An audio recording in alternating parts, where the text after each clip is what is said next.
శ్రీ విశ్వేశ్వర స్వామికి సీతారామచంద్ర స్వామి వారి యొక్క మాంగళ్య ధారణ కార్యక్రమాన్ని చేస్తూ ఉన్నారు ఆచార్య స్వాములు. ఆ మాంగళ్యాన్ని దర్శించడం వల్ల జన్మజన్మల యొక్క పాపాలు పరిహరింపబడి మాంగళ్య బలం కలిగి అన్యోన్య దాంపత్య యోగ్యతనిమ్మని ఆ యొక్క కాత్యాయి అయినటువంటి ఆ పార్వతీదేవికి నమస్కారం చేసి ఎన్నో జన్మల యొక్క కర్మఫలాలు అనుభవిస్తున్నటువంటి వారు అన్యోన్య దాంపత్య యోగ్యతను పొందడం కోసం ఆది దంపతులైన పరమేశ్వరుడి యొక్క మాంగళ్యాలను చూసి కనులారా వీక్షించి నమస్కారాన్ని చేసుకోండి. అలాగే సీతారామచంద్ర స్వామి వారి యొక్క ఆదర్శ దంపతులు ఆది దంపతులైన ఆ యొక్క దంపతుల యొక్క మాంగళ్యాలను చూసి నమస్కారం చేసుకోవటం వల్ల జీవితంలో కోల్పోయినటువంటి సకలైశ్వర్యమైనటువంటి మాంగళ్య గౌరీ అనుగ్రహాన్ని అందరూ కూడా పొందుతారు. ఆ మాంగళ్యాలు అందరూ చూసి గోవింద గోవింద గోవింద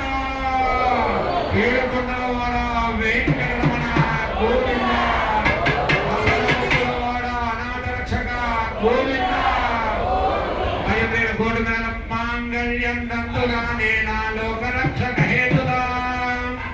మాతో పాటుగా చెప్పండి. మాంగళ్య సూత్రం దేవేన యుష్మతు అండ సమర్పణే నియోజితోహం భద్రామి గృహాణ పరమేశ్వరీ. మాంగళ్య ధారణ ముహూర్తస్సు